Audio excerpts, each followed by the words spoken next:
안녕하세요. 건물주 성공학의 리더 서동원입니다. 건물주 성공학의 절세 파트너 임나경입니다.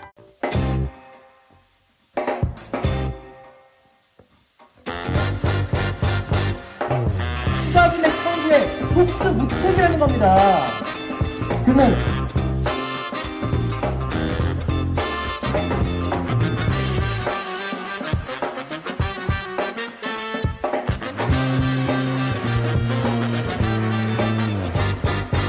드디어 건물주 성공학 기초 표현이 그 첫 계단을 올라갑니다.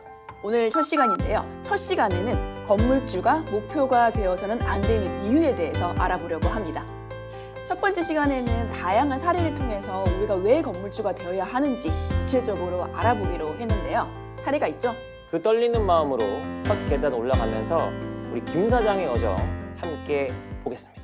파트 1, 김 사장의 여정. 김 사장 같은 경우에는 상권이 없는 지역에 창업을 한 거죠. 더 좋은 데서 할 수는 없었겠죠? 아무래도 처음에 이제 시작을 하다 보니까 재정적인 부분이 좀 부족했겠죠. 그러니까 갖고 있는 예산 안에서 좀 가성비 좋은 지역을 찾으려고 애를 썼을 겁니다. 당연히 처음부터는 좋은 지역부터 보기 시작했겠지만 형편에 맞는 데를 찾다 보니까 아무래도 조금 외진데에 갈 수밖에 없었을 거고요. 네. 외진데 갔다 보니까 아무래도 홍보와 마케팅을 열심히 했어야 되는데 이 홍보와 마케팅도 돈이 드는 거니까 어떻게 보면은 할 수 있는 범위 내에서 SNS 같은 걸 통해서 열심히 아주 열심히 엄청 열심히 했겠네요. 그럼요. 네, 성과는 났을까요? 이게 뭐 바로 나진 않죠. 시작하고 나서 몇 개월 정도는 마음고생도 아주 심했을 거고요. 내가 이거를 왜 시작했나. 더군다나 이 김 사장님 같은 경우는 근로소득자였고 멀쩡히 직장 잘 다니고 있다가 어느 날 갑자기 뭔가 할 수 있을 것 같다는 마음에 주변에 반대를 무릅쓰고 창업을 했기 때문에 참 많이 마음고생을 했습니다. 생애 첫 창업이라 보니 경험도 없고 돈도 없고 주변에서 응원하는 사람도 없고 진짜 독학하듯이 계속 공부를 했었겠네요. 그러니까 이게 뭐 하루하루가 전쟁 같았겠죠. 네, 그럼에도 불구하고 그런 마음으로 나는 반드시 성공하겠다 이런 마음을 갖고 이제 했고요. 그러다 보니까 이제 조금씩 매출이 생기기 시작했습니다. 그런 매출 내용들을 SNS에도 올리고 이런 과정을 거쳤겠네요, 아무래도. 그러니까 사람들의 마음을 움직이는 감정 마케팅을 했던 걸로 보여지고요. 어찌됐건 여기까지는 그래도 남들이 다 겪는 과정 아름답게 겪었습니다. 그러면은 계속 진행하면서 결국에는 조금씩 매출도 오르고 상권도 좋아지기 시작했던 거네요. 뭐 전반적으로 마찬가지겠지만 노력을 하다 보면 그래도 길이 열립니다. 그 열리는 길 가운데서 어찌됐건 원하는 길로 찾았는데 큰 고난이 닥쳐왔죠. 왜냐하면 손님도 많고 상권도 좀 좋아지고 줄도 세우고 사실 SNS를 잘 하다 보면 그렇게도 성과가 나기 시작하는데 또 잘 된다고 해서 그게 끝은 아니잖아요. 상권이 좋아지면 또 어떤 문제가 생길까요? 일단 장사가 잘 되면 이제 건물주가 처음엔 월세를 잘 내서 좋아하다가 슬슬 이제 틈을 보기 시작합니다. 건물주는 월세를 더 받았으면 좋겠고 사실 주변에 있는 분들은 이분 때문에 장사가 잘 되다 보니까 사실 부수적인 효과도 노리긴 했을 텐데 건물주가 참지는 않았을 것 같아요. 더 올려달라? 건물주 입장에서도 사실 이런 이제 월세 잘 내는 임차인을 이제 유치하는 게 목적이었겠고 한번 유치하면 그 월세를 계속 올려서 건물의 수익률을 올리기를 바랬을 겁니다. 그렇죠. 각자의 입장이 있는 것 같아요. 임대인 같은 경우에는 월세를 더 받는 게 목적일 거고 임차인 같은 경우에는 월세는 좀 덜 내고 매출을 잘 일으켜가지고 가는 게 목적이 충돌하다 보니 결국은 좀 힘 있는 사람이 이기게 되는 거죠. 현대판 소장농이랑 비슷한 거죠. 자기 땅이 아니고 자기 건물이 아니라니까 달래는 대로 더 줘야 되고 말을 안 듣는다고 하면 서로 또 갈등이 생기고 결국에는 내쫓김을 당하는 강제적으로 어떻게 보면 이제 그 사업장을 옮길 수밖에 없는 상황을 우리가 젠틀리피케이션이라고 하죠. 여기도 여지없이 그런 상황이 발생했습니다. 김 사장도 결국은 쫓겨난 거네요. 격하게 표현하자면 쫓겨난 건데 스스로 일단 정리하고 나온 거고요. 그러면서 생각을 했죠. 나는 왜 여기서 사업장을 정리해야 했을까? 그러면 내 건물이 있었으면 좋겠다. 그러면 쫓겨나지 않았을 텐데 이제 이런 마음까지 가게 된 거네요. 그러니까 대다수의 임차인들은 본인이 건물주가 될 수 있다라는 생각 자체를 못합니다. 어떻게 하면 월세 더 싼 데로 갈 수 있을까? 맞아요. 어떻게 보면 소장농의 마음으로 지료가 싼 곳을 찾았던 약간 그런 거랑 비슷한 거죠. 그런데 이제 친구 중에 양 사장이라는 사람을 만나서 나랑 별 차이 없었는데 건물주가 되어 있는 걸 보고 깜짝 놀라게 되죠. 그러니까 주변에 누가 있는지가 굉장히 중요한 것 같아. 옆에 소상공인들만 계속 있었으면 더 싼 월세. 처음부터 다시 시작했을 텐데 그래도 친구분이 양 사장이라는 분이 또 건물을 갖고 있다 보니까 조언을 많이 구했겠죠. 그러니까 그분이 건물을 이제 얻은 과정에서 힌트를 얻어가지고 그건 좀 좋은 조건으로 자금을 레버리지를 사용을 해서 건물을 매입할 수 있었고요. 그 건물을 매입하면서 정말 이제 꽃길만 걷는가 했습니다. 그럼 결국 김 사장은 임차인에서 시작해서 건물주가 된 거네요. 예, 맞습니다. 그 과정을 통해서 이제 초보 건물주가 된 건데요. 뭐 김 사장의 얘기에서 우리가 이제 알 수 있는 건 누구나 건물주가 될 수 있다. 끈기와 결단력 필요하다. 그러나 건물주가 됐다고 끝은 아니다. 뭐 자세한 내용은 또 뒤에서 얘기를 하도록 하겠습니다. 파트 1은 임차인에서 시작해 건물주가 되었던 김 사장의 얘기이고요.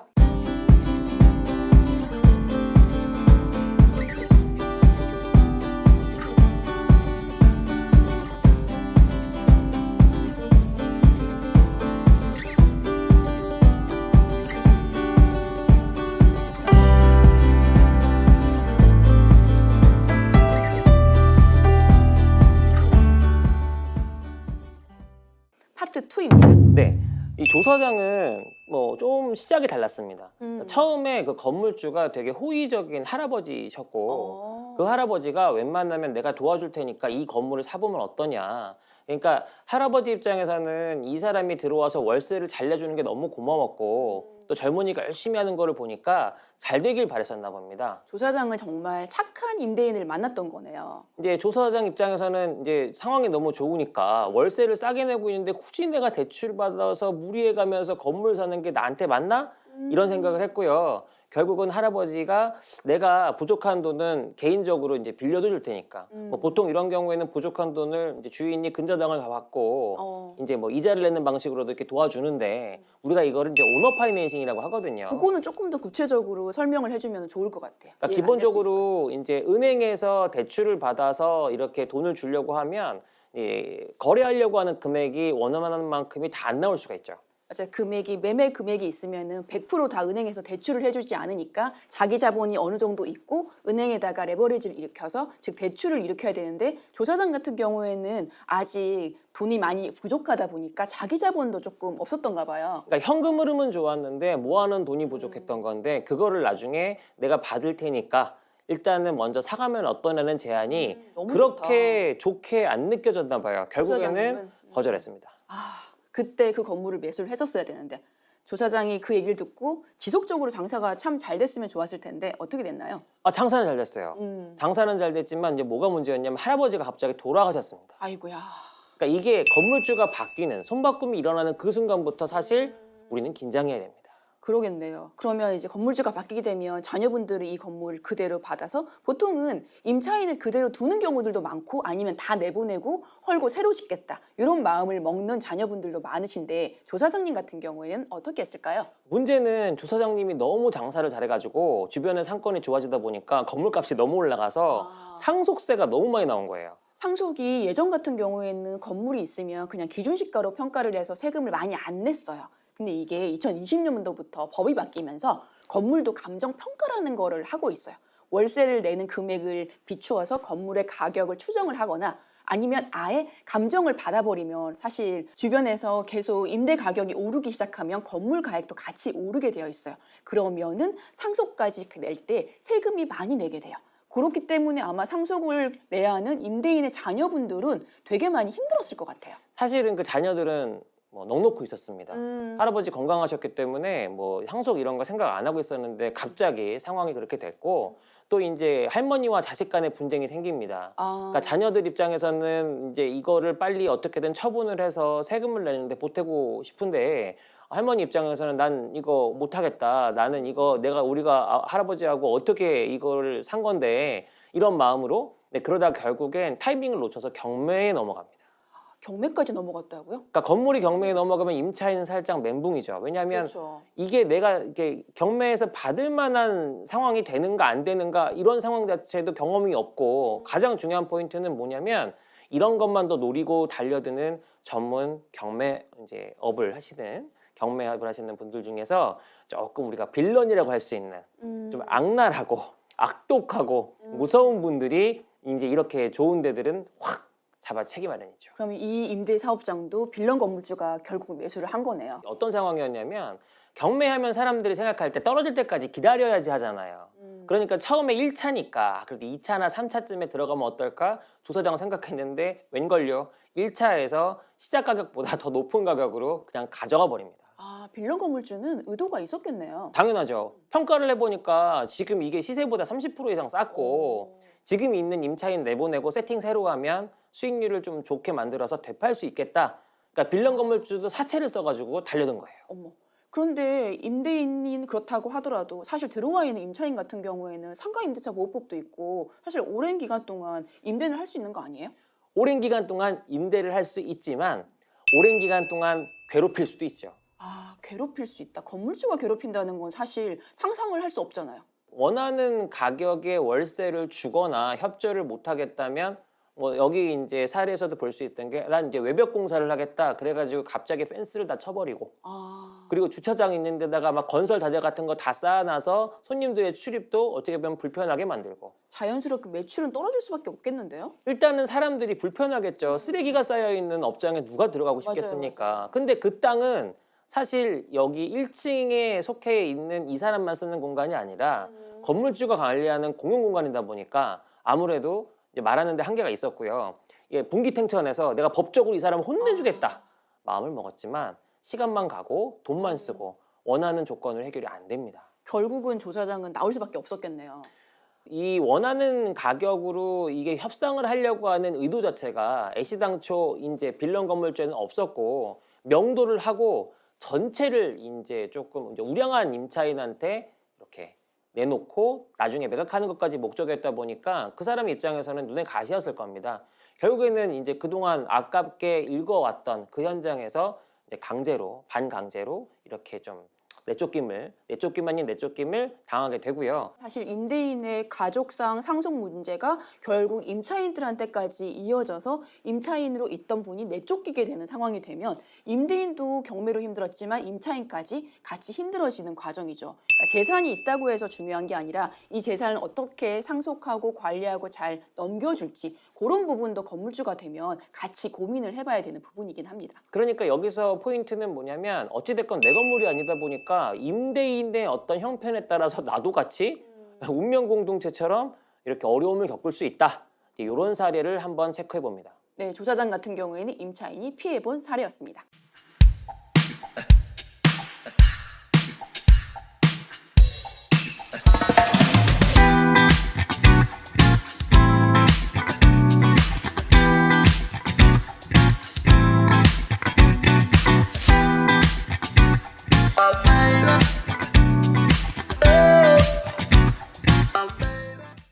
파트 3, 건물주는 목표가 아니라 도구다. 건물주는 목표가 아니라 도구다. 이런 얘기를 서 대표님이 굉장히 많이 말씀을 해주시는데 네. 구체적으로 어떤 말일까요? 기본적으로 꿈이 건물주가 될 수는 없어요. 그러니까 사업자 등록증을 내는 게 꿈이 될 수는 없지 않습니까? 맞아요. 건물주가 된다는 건 임대업의 시작이고요. 그리고 그 이후에 유지 관리를 얼마나 잘하느냐에 따라서 원하는 성과를 낼 수 있을 텐데 사람들이 그 뒤는 생각 안 하고 일단 건물만 사면 건물주만 되면 마치 불로소득으로 모든 거를 누릴 수 있을 것 같은 천국의 문을 여는 것 같은 네. 약간 그런 기대를 하다가 아 이게 아니구나라는 걸 시간이 지나면서 느끼게 되는 경우가 많기 때문에 결국은 자산 증식의 도구라는 걸 명확하게 인지해야 된다는 말입니다. 이제 사례 2개를 살펴볼 텐데요. 네. 둘 다 건물주긴 해요. 그러니까 최 대표는 상속받은 건물을 잘 관리하지 못해가지고 나락으로 떨어진 사례이고요. 임 사장 같은 경우에는 관리를 제대로 못하고 법적 문제가 생기고 이래서 또 어려움을 겪게 되는 2가지 사례를 살펴보도록 하겠습니다. 이게 조금 다른 비유기는 한데 영화판에 이런 얘기가 있습니다. 데뷔작이 유작이다. 어떻게 운이 좋아서 한번 이제 영화를 만들었는데 그 다음에는 영화를 만들지 못하고 오히려 완전히 망해버리는 경우가 많아요. 왜 그러냐? 첫 영화가 성공하면 어깨에 뽕이 들어가거든요. 그러니까 주변 사람들이 그때부터 다 이렇게 자기 밑으로 보이기 시작합니다. 네. 여기 지금 금수저였던 우리 최 대표 아버지가 부자였으니까 자기도 부자처럼 생각을 했었고 이제 아버지한테 상속을 받고 난 이 건물이 영원 무궁히 마르지 않는 샘물처럼 본인한테 계속 이렇게 아주 혜택을 줄 걸로 기대를 했을 겁니다. 근데 이제 아버지 돌아가시고 본격적으로 이제 임차인들이 연세가 많았어요. 근데 그분들과의 이제 좀 다툼이 시작됩니다. 굉장히 많은 문제가 생기는 부분이긴 해요. 내가 스스로 모아가지고 경험을 해서 건물주가 되었다면 그동안의 경험으로 계속 유지, 관리 가능했을 텐데 최 대표 같은 경우에는 처음 시작부터 금수저의 건물주다 보니까 어떻게 운영하는지도 몰랐고 약간 콧대 높게 들어가다 보니까 나이 많으신 어르신 임차인들하고 상대를 하거나 그것도 사실 경험이 조금 부족하다 보니까 굉장히 힘들었을 것 같은데요. 여기가 입지가 되게 좋았기 때문에 이런 거예요. 아유, 그렇게 마음에 안 드시면 그냥 나가세요. 아이고야. 뭐 여기 들어오실 분들이 뭐 한들일까 줄 서 있어요. 그러니까 이제 여기에서 정당한 요구죠. 이제 뭐 유지보수 관리의 부분에서 뭐 엘리베이터가 노후됐으니까 뭐 교체를 좀 해달라든지 아니면 이제 공용 공간을 조금 더 쾌적하게 잘 관리해달라든지 뭐 이런 다양한 것들 결과론적으로는 임차인들이 다 나가서 공실이 돼버리는 상황에 직면했습니다. 사실 최 대표처럼 금수저인 분들 월세를 받을 수 있는 건물주라면 되게 편하게 여행이나 다니고 잘 지낼 것 같은데 사실은 건물은 노후가 되기 때문에 지속적으로 관리도 해줘야 되고 이상한 사람이 있으면 또 내보내고 건물 상태에 좋은 사람들이 오게끔 해야지 가치가 계속 올라가는데 그런 것도 사실 스킬이면 스킬인데 이런 금수저분이 좀 그걸 못하셨다 보니까 결국은 공실이 생기면 어떤 문제가 될까요? 공실이 생기면 일단 입금이 안 되죠. 입금이 안 되면 대출이 없었을 경우에는 그래도 일단 뭐 재산세나 이런 세금만 내면은 되는데 만약에 대출이라도 좀 받았다면 대출 이자라도 내야 될 텐데 공실로 인해서 임대 수익이 안 생기면 그 대출 이자를 사실 낼 방법이 없게 되는 거죠. 아버지는 대출이 없었어요. 여긴 대출 영원이었습니다. 맞아요. 근데 태 대표가 이제 그거였기 때문에 대출을 감행합니다. 대출을 확 땡겨서 내가 이 통 건물을 아주 멋있게 만들어야겠다. 그래서 뭐 연예인도 부르고 인플루언서도 부르고 해서 아주 핫플을 만들어야겠다. 그러니까 그 동네가 사실 근데 물이 살짝 빠진 상태였거든요. 근데 그럼에도 불구하고 여기다가 이제 수십억을 땡겨서 집어넣습니다. 건물주들이 하고 싶어하는 뭐 베이커리 카페나 뭐 이런 호화스러운 그런 거를 이제 하고 싶었던 거네요. 통 카페죠. 통건물 카페. 예. 근데 이제 인테리어 비용만 해도 거의 뭐 수십억이 들어가게 되고요. 아이고야. 그럼에도 불구하고 이제 워낙에 건물이 이제 좋았으니까 입지가 빌려는 줬는데 문제는 반짝하고 이 사람이 자영업의 경험이 또 없으니까 바로 이게 이제 좀 내려가는 상황이 된 거죠. 그래서 대출도 안 되고 대출 이자는 제대로 냈나요? 대출 이자를 내기 전에 일단 세금을 못 내는 상황이 발생합니다. 아이고야. 그러니까 세금이 사실은 이제 건물이다 보니까 이제 종부세 대상이 될 정도의 좋은 건물이었고요. 좋은 건물이었구나. 그러니까 세금을 못 내니까 압류가 들어오고 압류가 들어오니까 은행에서 어떻게 합니까?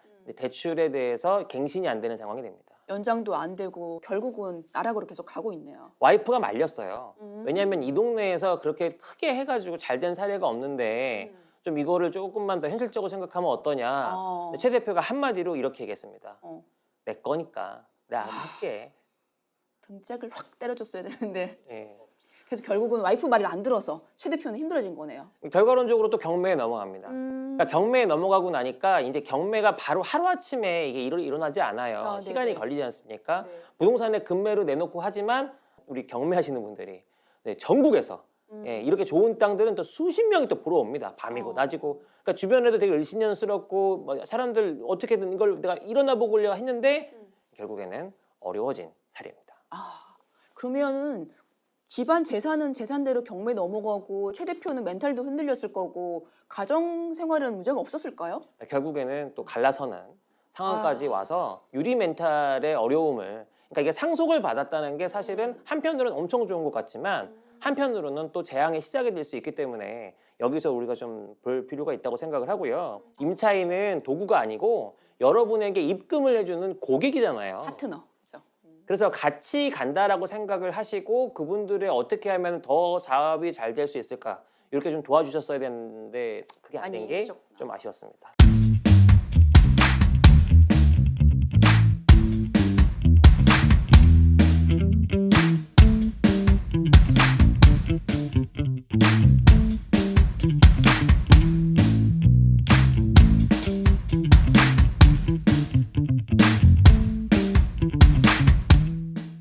그러면 최 사장 같은 경우에는 사실 금수저 건물주를 얘기를 한 거고 네. 이제는 흑수저 건물주? 자수성가해가지고 건물주가 된 그 얘기를 조금 더 해보면 좋을 것 같아요. 흑수저 건물주들의 특징 중에 하나가 모든 걸 올 바이 마이셀프 내가 하겠다. 뭐 모든 관리 이거 내가 하겠다. 여기 시설 노후 관리 내가 하겠다. 등도 내가 고치겠다. 뭐 예를 들어서 업자 부르면 돈 드니까 내가 직접. 이거 자재 사다가 해주겠다. 그러니까 이게 사실은 본업이 있고 이분은 이제 이거를 임대업으로 돈 벌려고 샀는데 이제 건물 거의 관리인이 된 거죠. 그러니까 임대인이 아니라 관리인 같은 역할을 하면서 시작을 했는데 문제는 어디서부터 발생을 했느냐? 이 산 건물이 불법 건축물인 줄 몰랐던 겁니다. 아, 처음 사다 보니까 건물의 상태를 알고 샀어야 되는데 그런 거 전혀 없이 그냥 건물주가 되면 좋겠다 생각을 해가지고 불법 건축물을 샀던 거네요. 그러니까 싸다고 생각해서 안을 제대로 보지도 않고 샀는데 들어가 보니까 방 쪼개기가 너무 많이 돼 있던 거예요. 그러니까 이 불법 건축물 같은 경우는 사실 상당히 어려운 게 일단 이게 등기부등본에 한번 찍히면 대출이 안 됩니다. 그럼 원복을 해야 되잖아요. 네. 그럼 원복을 하려면 임차인을 내보내야 되잖아요. 그럼 또 임차인을 내보내는 과정에 생돈을 또 들이지 보증금 않으면 이런 거 줘야 되니까. 예, 누가 들어오지 않을 거 아니에요. 이걸 그러네요. 명도하고 철거해야 되는데. 근데 이게 돈이 없다면 문제는 뭐냐면 이렇게 되다 보니까 이제 전세 사기꾼으로도 물리게 된 겁니다. 그러니까 불법 건축물이니까 내가 여기서 전세금이든 보증금이든 마련해 줘야 되는데 못 주니까. 그러니까 거기에서 또 경찰서에 뭐 고소가 들어가고 이걸 내가 어떻게든 타개해 보자. 주변에 이제 막 이제 이걸 팔아달라고 할 거 아닙니까? 여기서 또 어려움이 생깁니다. 팔아달라고 했으면 그냥 부동산에 내놓고 팔면 되는 거 아니에요? 그러니까 부동산 업자가 소개해준 투자자라는 사람이 있는데 투자자. 이제 그 사람이 내가 그러면 여기를 정리하고 해서 나중에 되팔 수 있게끔 도와줄 테니까 근저당을 해달라. 근저당을 갑자기 왜 해요? 돈을 줄 거니까. 아, 부동산을 파는 거는 아닌데 돈을 빌려줘서 그러니까 이거를 하려면 사람들을 내보내고 정리를 해서 재건물을 만들어야 제값을 돈이 받으니까 필요하니까. 내가 돈을 빌려주겠다. 근데 그 받은 돈이 하필이면 토토로 번 돈이었어요. 스포츠 뭐 이런 네, 도박 네. 게임. 그래서 이제 아, 그 사람이 엄청나게 무서운 돈을 써가지고 했던 분이었던 거죠. 사채 같은 걸 하셨고. 근저당을 잡았는데 이게 뭐가 문제냐? 그 네. 근저당이 제3채무자가 돼가지고 오. 또 경매가 들어간 겁니다. 강제 요것도 경매가. 조금 설명해 주는 게 좋을 것 같아요. 이제 우리가 등기부등본 보면 갑구, 을구가 있는데 갑구는 소유자의 이름이 적혀 있고 을은 뭐 근저당이 있는 이거 대출 아니면 전세 이런 거가 잡혀 있어요. 근데 보통 우리는 1순위 그냥 1금융이나 2금융에서 대출 한 번만 받으면 될 거라 생각하는데 우리가 지금 계속 앞에서 봤던 사례들처럼 상황이 조금 안 좋으면 첫 번째 대출을 잡은 1구에 들어와 있는 사람 말고 두 번째, 세 번째로도 사실 대출이나 근저당을 계속 잡을 수 있는데 지금 그 얘기를 말씀하시는 거죠. 그러니까 근저당이 잡게 되면 근저당 삼가 조심해야 되는 게 그 근저당을 잡은 사람이 또 문제가 생기면 또 이게 문제가 생길 수 있습니다. 아, 그거는 사실 모르는 분들이 되게 많으신 것 같아요. 이 리스크가 이렇게 있다. 곳곳에 도처에 자 이것부터 좀 머리에 넣고 첫 계단을 딛고 올라가도록 하겠습니다. 네.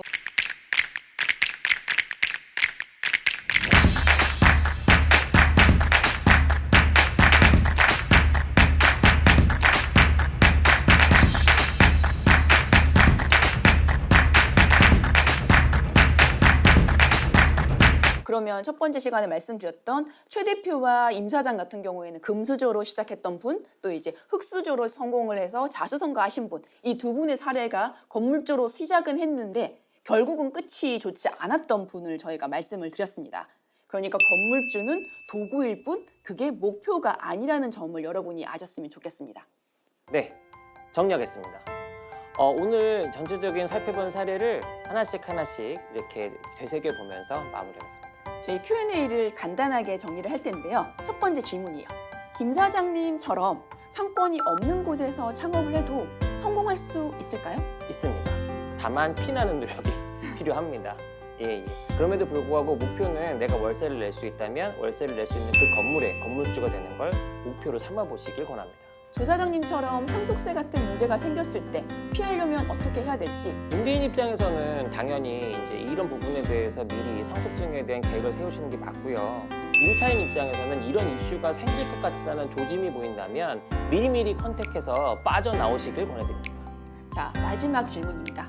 건물주가 목표가 아니라 도구라면 어떤 계획을 세우는 게 좋을까요? 첫 번째는 본업을 유지를 잘할 수 있도록 최선의 노력을 하시고요. 작은 시작이라도 한번 해보시기 바랍니다. 그러니까 무슨 얘기냐? 내가 생각이 반입니다. 생각을 하시면 건물주의 절반은 이루어졌다고 생각하시고 목표와 계획을 세우시고 해보시기 바랍니다. 그리고 이를 위해서 재무제표 관리 잘하시고요. 다음 시간에는 건물주로서 혜택을 이렇게 볼 수 있구나. 실패가 아니라 이제 성공을 한 사례들, 건물주로 가기 위해서 우리가 무엇을 준비해야 되는지 이런 내용을 위주로 설명을 드리도록 하겠습니다. 다음 시간에 뵙겠습니다. 감사합니다.